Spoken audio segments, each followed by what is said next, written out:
Autechre, idiosyncratic rhythms, oblique melodies, conceptual rather than melodic, and never the same way twice.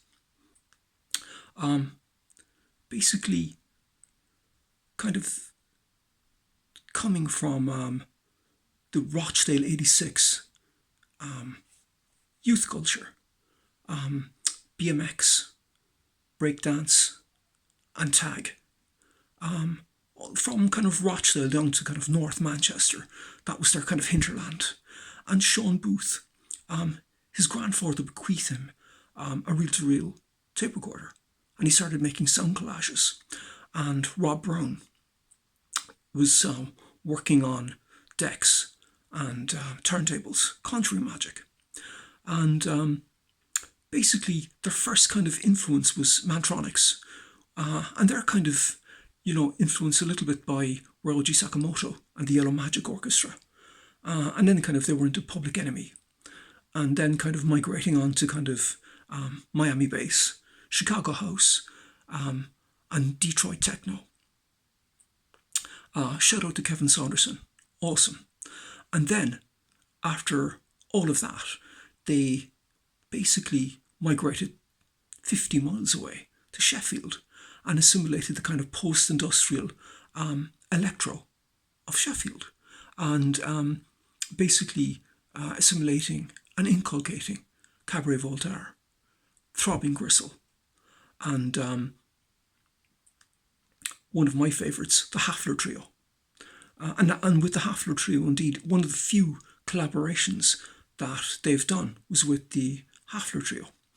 And then kind of migrated on to Xenakis, Bernard Parmigiani, and Todd Dockstader, and Veres. Indeed, Todd Dockstader is an influence of mine, and also someone who's heavily influenced them. Now, so you aggregate all of this, and you basically come up with what Autechre are about. They'd say themselves like kind of funk, hip hop, and kind of techno kind of stuff, but a little bit more than that, because I do think that the kind of Cabaret Voltaire, the Sheffield influence, and also the contemporary classical influence is quite telling. No, they have been influences of mine, and the intersections with Autechre are actually quite tricky, because they don't do a lot of collaborations. But I played with John Herndon, who is a member of Tortoise. Played and recorded 2 albums with him. And the guy in our band, Matt Lux, great bass player, great guy, has a band, and all the members in his band are from Tortoise.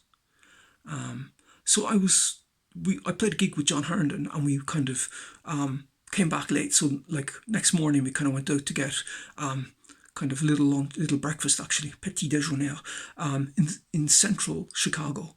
And we sat down, and the waiter, kind of, what do you want kind of thing, and was kind of bringing water and coffee. And John Herndon said to me, John Herndon is one of my best friends in music, fantastic guy.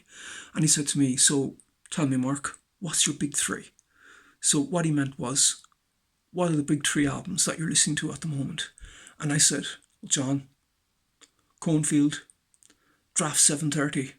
And because I was quite hungry and thirsty, I said, Untilted, kind of thing like that. And he immediately interjected and said, Untilted. And I said, yes. And basically, Autechre, 3 albums by Autechre. And he basically elucidated and enlightened. And that's where the intersection is. Tortoise. He said to me that they commissioned Autechre to do a remix for them several years before, and that remix ended up on a Tortoise album. And also, they themselves, Tortoise, were commissioned to curate Altamora's Parties 2001, and they actually invited Autechre to perform on their bill, basically. And then subsequently, Autechre were also invited to curate Altamore's Parties 2003, which manifested as a result of them collaborating with Tortoise. Now, I would like to say that Autechre are highly influential band for me and also for Tortoise. But I would also like to say that Rochdale 86, that kind of BMX, breakdance, tag subculture, is actually quite inspirational for Autechre also. And it's a kind of, kind of epistemological embryonics for what they kind of do. And also maybe a little kind of Derrida ghostology, because that stuff may be coming back. Thank you very much for listening.